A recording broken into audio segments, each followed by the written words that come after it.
Seja bem-vindo ao canal Jesus aos Quatro Cantos. Dê uma olhada se você já está inscrito, dê o seu like e, visto que o canal está desmonetizado, considere abençoar este canal e a obra missionária na cidade de Guarabira com qualquer valor que Deus colocar no seu coração para que possamos fazer mais e melhor. Vamos para a mensagem de hoje. Charles Camps, a confissão de fé. Por que ela funciona? Nessa mensagem, analisamos por que confessar a palavra de Deus funciona. Quando você diz às pessoas para confessarem a palavra de Deus, elas têm todo tipo de ideias sobre o que você quer dizer. Algumas pensam que você quer dizer que elas devem ir ao banco, no qual elas são clientes, e citar versículos para o gerente, quando não puderem pagar as suas contas. Confessar a palavra de Deus tem o propósito de você se ouvir dizendo a mesma coisa que Deus disse a seu respeito. Não cabe ao gerente do banco ouvir isso. Não cabe aos vizinhos ouvirem isso. Deus quer que você ouça. Confessar significa dizer a mesma coisa ou admitir. Confessar a palavra de Deus é admitir que a palavra de Deus é verdadeira. A confissão é uma maneira de possuir as coisas que Deus já lhes deu por meio da promessa. Eu vou repetir. A confissão é uma maneira de possuir as coisas que Deus já lhes deu por meio da promessa. Mas muitas pessoas deixam de captar essa verdade bíblica. Algumas caem na vala do lado direito da estrada e outras caem na vala do lado esquerdo da estrada porque não entenderam esse princípio. Quando você entende corretamente a fé e a confissão, você pode aplicá-las corretamente à sua vida e ficar fora da vala. Existem aqueles que dirão, isso é mecânico demais, você está apenas tentando encaixar Deus em alguma coisa. Não, esse é o princípio de Deus da fé em ação. A confissão é uma maneira de tomar posse. Não é a única maneira, mas é uma maneira bíblica. Quero que você veja o que Deus disse na parábola do semeador, em Mateus capítulo 13, versículos 18 ao 19. Atendei vós, pois, a parábola do semeador. A todos os que ouvem a palavra do reino e não a compreendem, vem o maligno e arrebata o que lhe foi semeado no coração. Este é o que foi semeado à beira do caminho. O plano desta parábola, desse relato, em Marcos capítulo 4, versículos 14 ao 20, é um pouco diferente do que Mateus relatou. Vamos compará-lo com Marcos capítulo 4, versículos 15.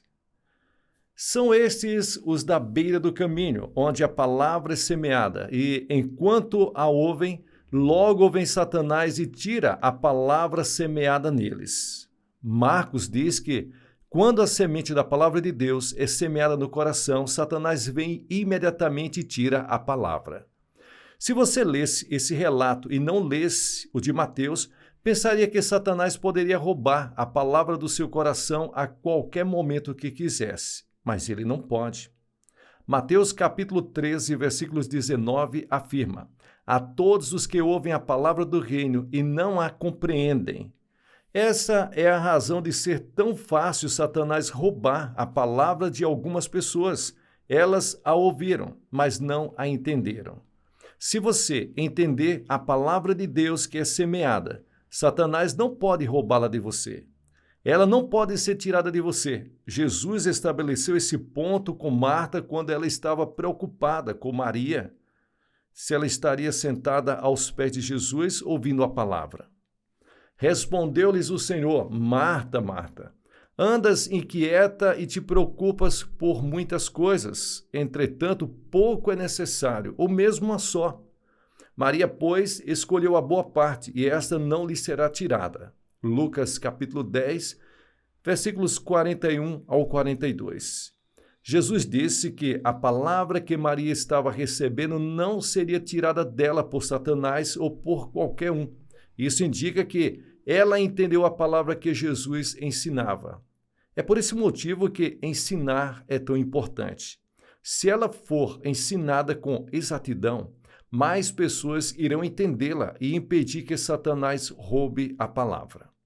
Existem 7 razões principais de a confissão da palavra de Deus funcionar para você. Razão número 1.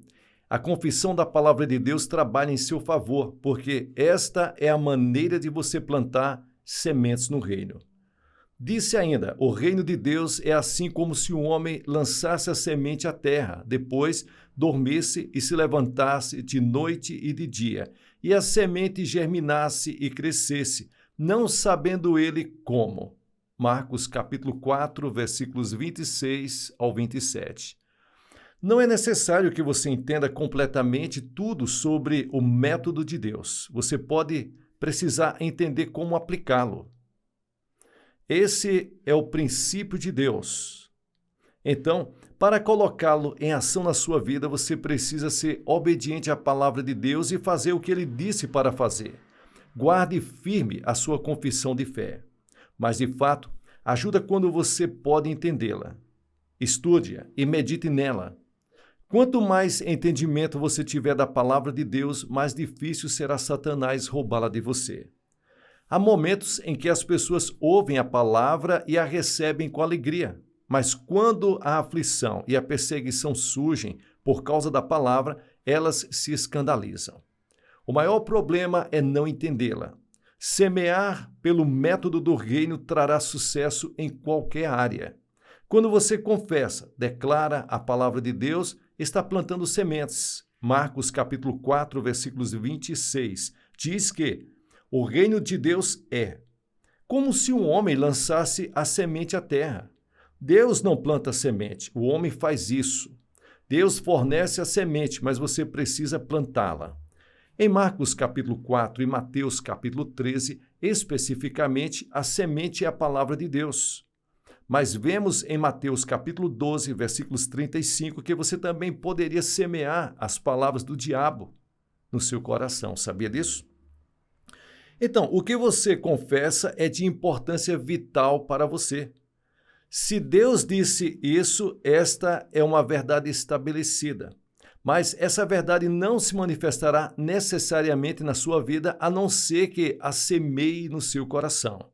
Você precisa concordar com ela, precisa crer nela, você precisa acrescentar sua fé a ela e declará-la.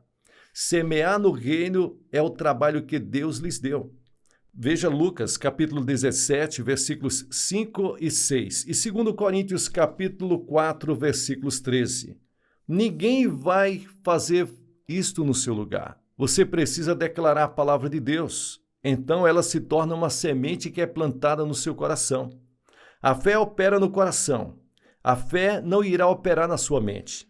Porque em verdade eu vos afirmo que, se alguém disser a este monte, ergue-te e lança-te no mar, e não duvidar no seu coração, mas crê que se fará o que diz, assim será com ele. Marcos capítulo 11, versículos 23. Aprenda esse princípio.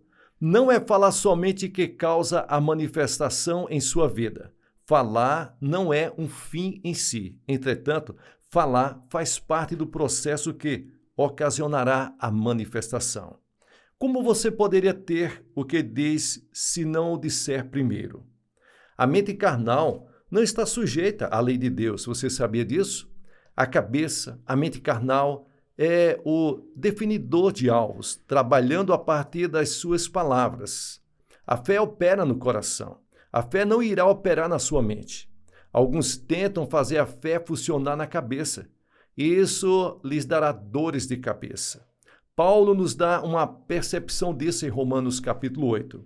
Porque a mente carnal é inimizade contra Deus, pois não está sujeita à lei de Deus, nem pode estar. Romanos capítulo 8, versículo 7. A lei a qual ele está se referindo é a lei da fé. A sua mente não irá operar dentro dessa lei, porque ela não foi projetada para fazer isso. A sua mente é um definidor de alvos. Você pensa com ela. O que você diz é um produto do pensamento e da meditação. Só porque você diz alguma coisa não significa necessariamente que vai acontecer. No entanto, Muitas coisas jamais acontecerão a não ser que você as diga, porque dizer define o alvo. Se você acredita, você fala, e quando fala, você acredita. Razão número 2. A confissão da palavra de Deus trabalha em seu favor porque faz a fé surgir.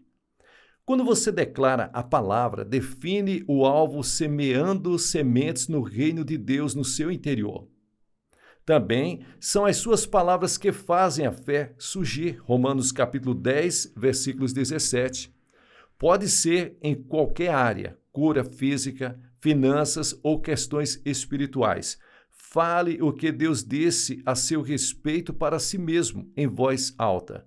Você declara essas coisas, você as diz, você as confessa e a fé surgirá.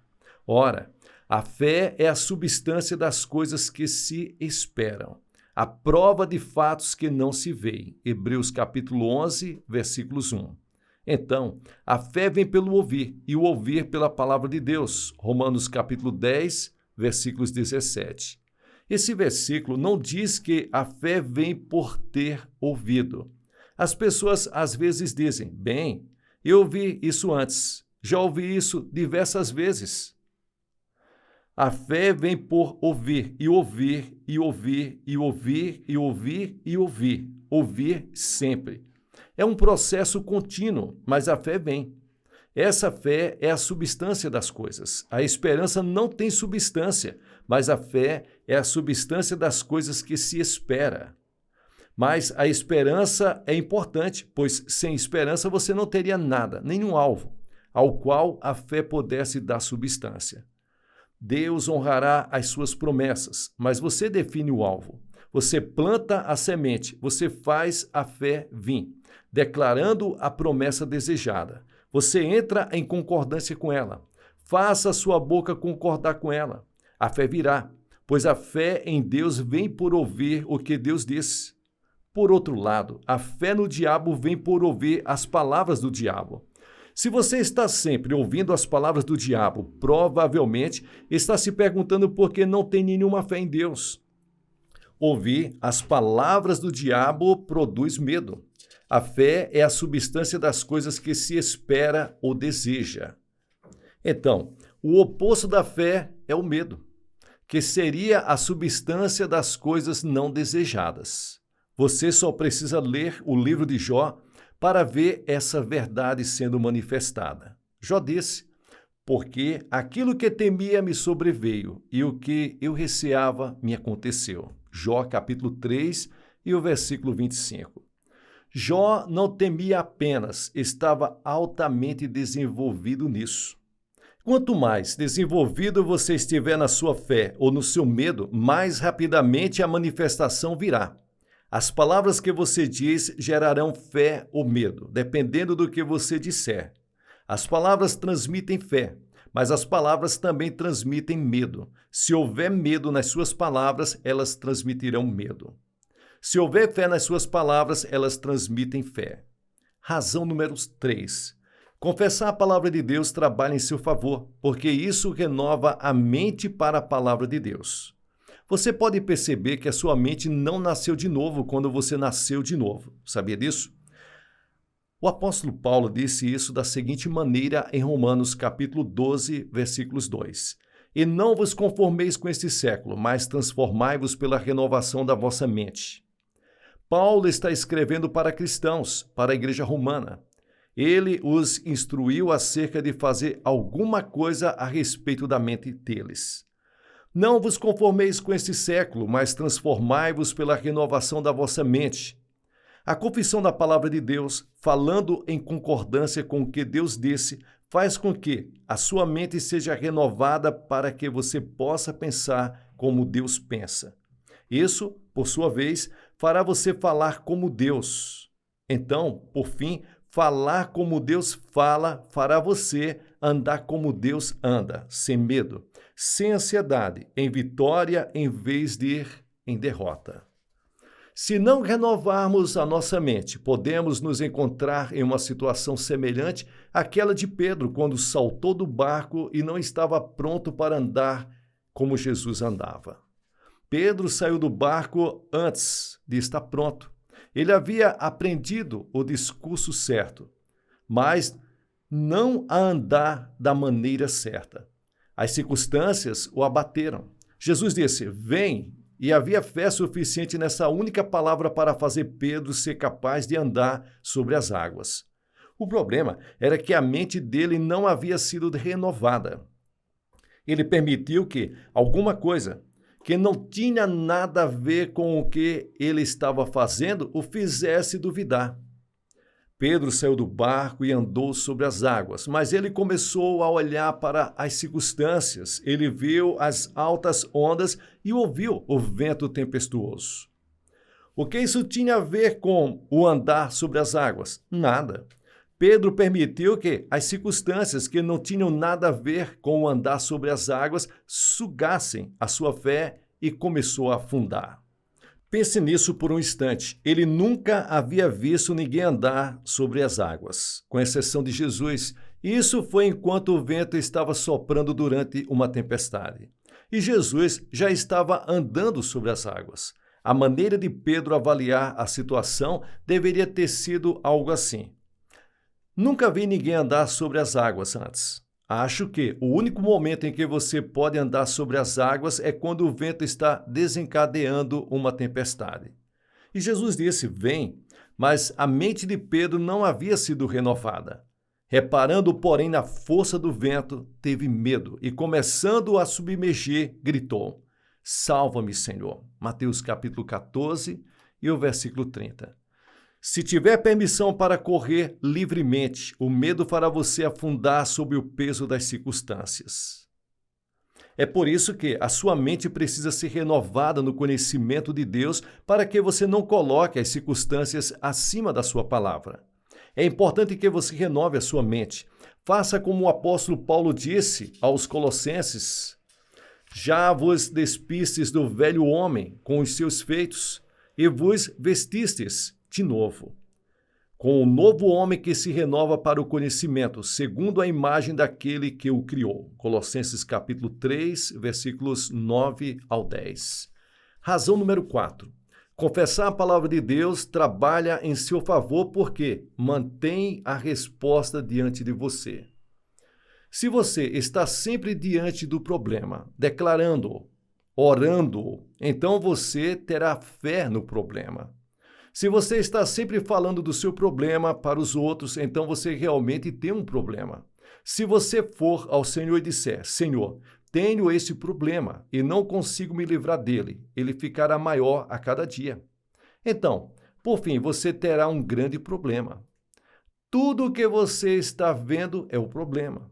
Quando você acorda de manhã, vê o problema. Quando você vai se deitar à noite, está pensando no problema.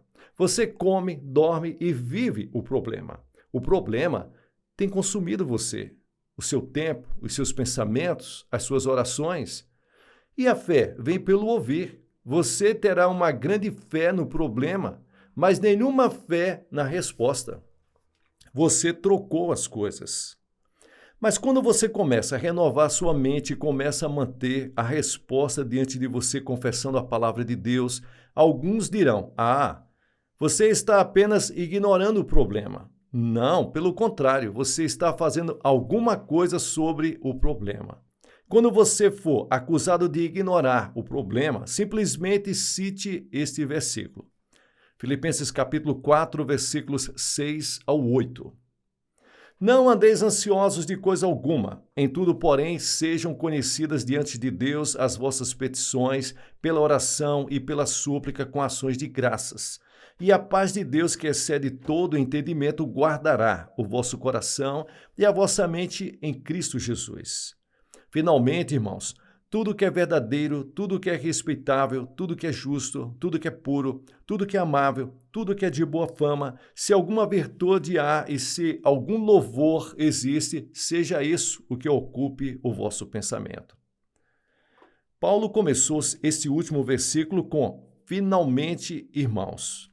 Em outras palavras, isto encerra toda a ideia. Tudo que é verdadeiro, tudo que é respeitável, tudo que é justo, tudo que é puro, tudo que é amável, tudo que é de boa fama, seja isso o que ocupe o vosso pensamento. Todos querem ter a paz de Deus, que excede todo entendimento, mas nem todos querem fazer o que a Bíblia nos diz para fazer para obter essa paz. Querem um atalho. Querem ter a paz de Deus, mas também querem confessar o problema e orar o problema. Quanto mais você orar o problema, mais a fé estará longe de você. Você nunca resolverá um problema focado nele em si. Você precisa sair do problema e chegar à resposta. A palavra de Deus mantém a resposta diante de você.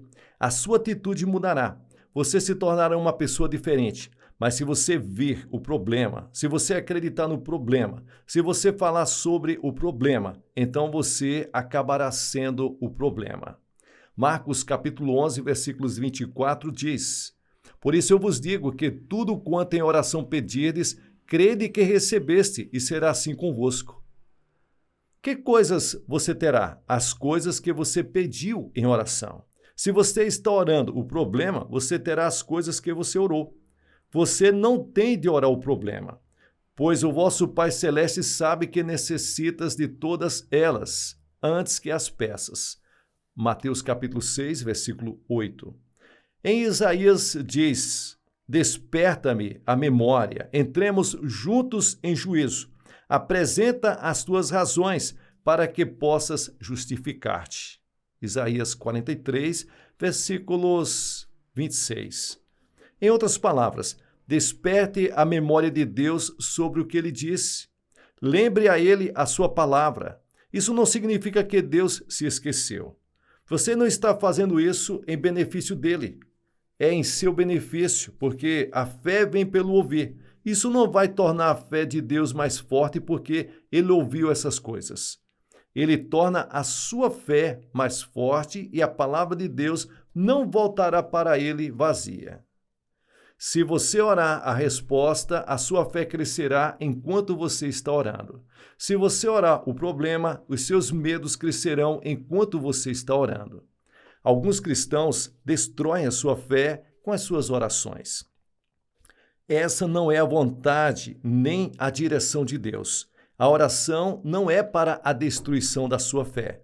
A oração é para obter a resposta. Tudo quanto desejardes. Eu não desejo o problema, portanto, não oro o problema. Viajei por essa estrada religiosa da oração por 20 anos da minha vida cristã e raramente vi uma oração como essa respondida. Se isso acontecesse, era apenas um acidente da fé. Alguém disse assim, e creio que é uma boa ilustração. Há cerca de 60 quilômetros de Dallas até Fort Worth, Texas. Se você saísse de Dallas para Fort Worth e dirigisse por 3 dias e não chegasse lá, você saberia que estava na estrada errada. Mas eu viajei por essa estrada religiosa da oração por 20 anos e nunca cheguei ao meu destino. Quando descobri na palavra de Deus que eu devia orar a resposta e não o problema, tive mais orações atendidas em 2 semanas do que nos 20 anos anteriores. Isso pode ajudá-lo a economizar 20 anos de orações desperdiçadas. Não ore o problema, ore a resposta. Em Isaías capítulo 55, versículos 11, está escrito: Assim será a palavra que sair da minha boca, não voltará para mim vazia, mas fará o que me apraz e prosperará naquilo para que a designei. Quem vai retornar a palavra de Deus para ele? Ele está esperando que você o faça. Se você levar a palavra de Deus de volta para ele, isso fará a sua fé crescer. Ele renovará sua mente e plantará sementes no reino. Deus não está tentando dificultar as coisas para você. Ele está tentando facilitar as coisas para você. Razão número 5. Confessar a palavra de Deus trabalha em seu favor porque transforma o seu coração. Provérbios capítulo 4, versículos 20 ao 23 nos dá um bom conselho sobre o assunto. Filho meu, atenta para as minhas palavras, aos meus ensinamentos, inclina os ouvidos. Não os deixes apartar-se dos teus olhos. Guarda-os no mais íntimo do teu coração, porque são vida para quem os acha e saúde para o seu corpo. Sobre tudo que se deve guardar, guarda o coração, porque dele procedem as fontes da vida. Você é a pessoa que deve guardar ou proteger o seu coração com toda a diligência, porque dele procedem as fontes ou forças da vida. De acordo com Marcos capítulo 4, o nosso coração pode ficar cheio de espinhos e pedras.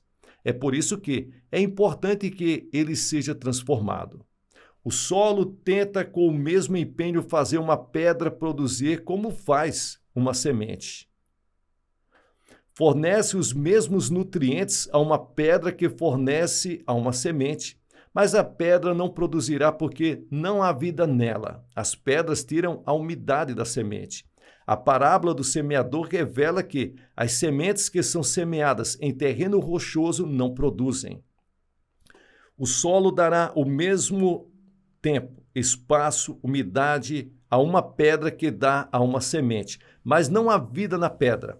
A palavra de Deus é a semente incorruptível, é cheia de vida espiritual. Assim, removendo as pedras e os espinhos e semeando a semente incorruptível da palavra de Deus, o coração é transformado. Razão número 6. A confissão da palavra de Deus trabalha em seu favor porque estabelece a lei da fé em movimento. A fé é uma lei de Deus. Paulo deixa isso claro em Romanos capítulo 3 e o versículo 27. Onde, pois, a jactância? Foi de todo excluída. Por que lei?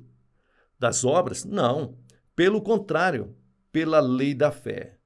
A fé é uma lei. É a mesma lei a qual Paulo está se referindo em Romanos capítulo 8, versículos 7. A mente carnal é inimizade contra Deus, pois não está sujeita à lei de Deus. Inimizade significa hostilidade irreconciliável. Você não pode crer com a sua mente no que pode crer com o seu coração. Você não pode crer com a sua mente que falar a uma montanha fará com que ela se mova. Esse tipo de fé não funcionará na sua mente. Ela só vai funcionar no coração. Mas se você renovar a sua mente, poderá chegar a um ponto em que ela não lutará com você por causa disso. Segundo Coríntios capítulo 4, versículos 13, está escrito: tendo, porém, o mesmo espírito da fé. Como está escrito, eu criei, por isso é que falei. Também nós cremos, por isso também falamos. É assim que funciona. O que você crê, você fala. O que você fala, você crê mais intensamente a cada vez que eu falo. Esse processo faz a fé surgir. Você está colocando em movimento o espírito da fé, assim como a lei da fé. Marcos capítulo 11, versículos 23 e Lucas capítulo 17, versículos 6, está em conformidade com esse mesmo pensamento. Porque em verdade eu vos afirmo que, se alguém disser a este monte, ergue-te e lança-te no mar, e não duvidar no seu coração, mas crê que se fará o que diz, assim será com ele.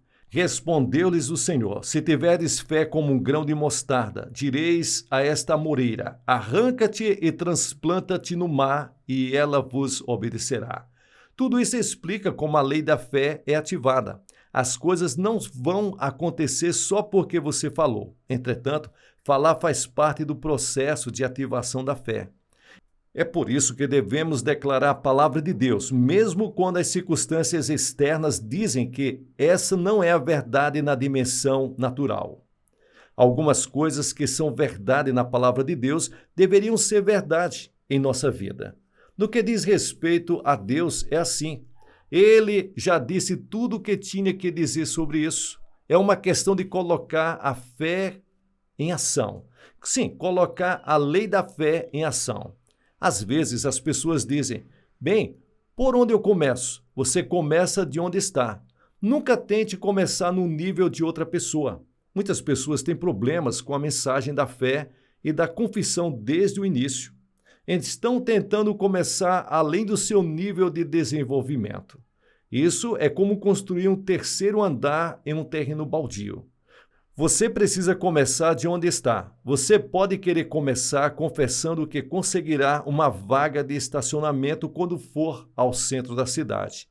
Desenvolva a sua fé nas pequenas coisas. Não tente confessar $1 milhão quando você não está desenvolvido a esse nível.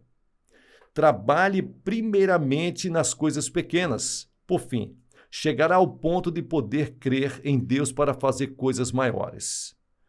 Pela experiência, você aprende o que faz a confissão funcionar e também o que não dará bons resultados.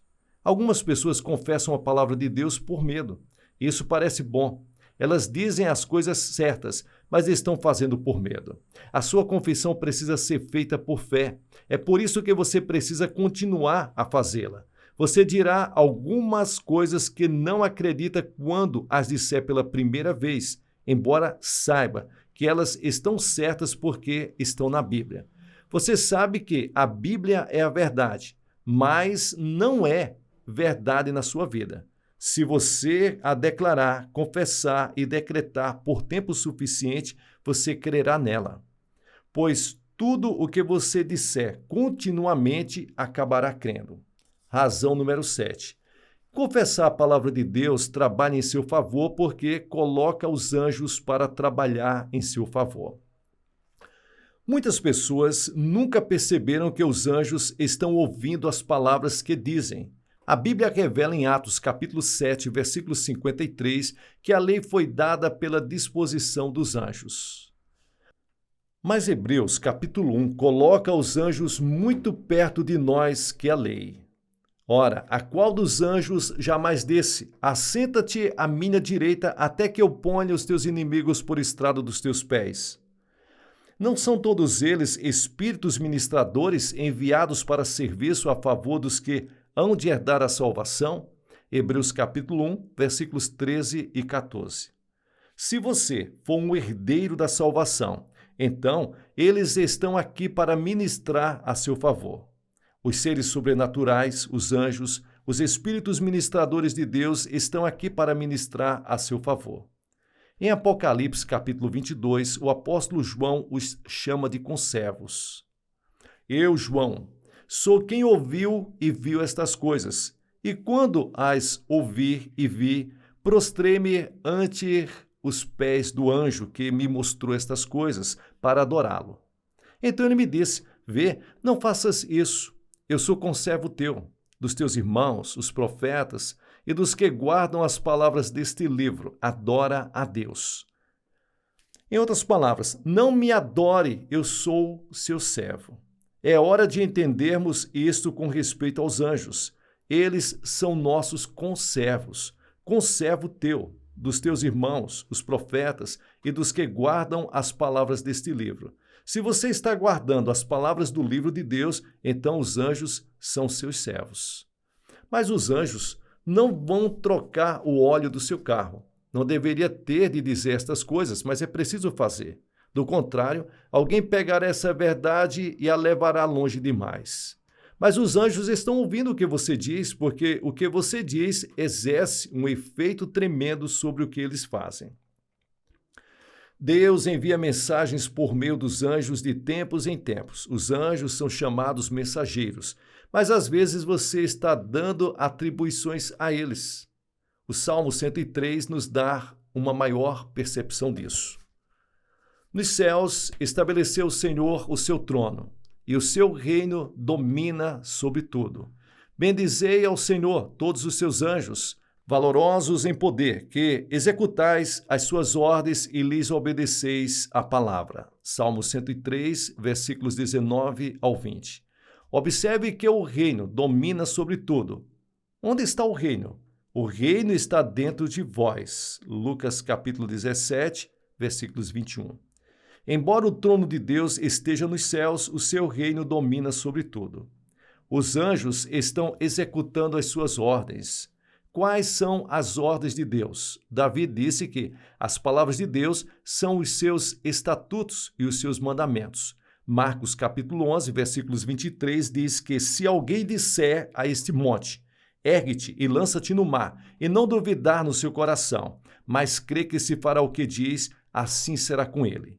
Os anjos sabem o que Deus disse e parece que os anjos estão na terra para garantir que a palavra de Deus aconteça no que se refere a nós. Eles sabem o que Deus disse e estão ouvindo o que você diz. Creio que as palavras que você diz e que estão em concordância com a de Deus dá atribuições a eles. Se você está dizendo o que Deus diz, então está designando anjos para irem e fazerem isso se manifestar. Observe que no Salmo 103, versículos 20, os anjos ouvem a voz da palavra de Deus. Ou poderíamos dizer que eles ouvem o som da palavra de Deus. Se você dá voz à palavra de Deus, então os anjos ouvirão o que você diz, pois você deu voz ao som da palavra de Deus. Jesus disse: dai e dá-se-vos-á, boa medida, recalcada, sacudida, transbordante, generosamente vos darão, porque com a medida com que tiverdes medido, vos medirão também. Lucas capítulo 6 e o versículo 38. Paulo diz que se você semear abundantemente, colherá abundantemente. 2 Coríntios capítulo 9, versículos 6. Se você der voz a essa promessa, confessando-a, os anjos estão ouvindo o que você diz e escutarão a sua voz. Eles ouvem o som que você dá à palavra de Deus. A palavra de Deus diz que um homem terá o que ele disser, se ele crê e não duvidar em seu coração. Se você está crendo e não duvidando no seu coração o que você está dizendo, então a atribuição dos anjos é garantir que você, em algum momento, receba o que você está dizendo. Pode levar semanas, pode levar meses, pode até levar anos, mas tenha certeza de que eles estão trabalhando nisso. Eles ouvem a voz da palavra de Deus. Faça como Davi disse em Salmos 107, versículo 2. Digam-no os remedos do Senhor. Então comece a dizer: obrigado, Deus, fui redimido da maldição da lei e liberto da autoridade das trevas. Em nome de Jesus, sou abençoado ao entrar e ao sair. Sou abençoado em todos os lugares em que eu estou, no campo e na cidade. Eu sou abençoado em todo o meu trabalho.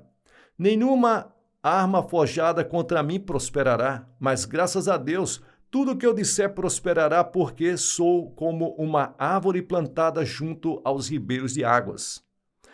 Ao dizer isso, você deu voz à palavra de Deus e os anjos receberão essa missão de transformar tudo isso em realidade. Você influencia os anjos ao declarar a palavra de Deus depois dele. Que Deus abençoe a todos vocês, em nome de Jesus.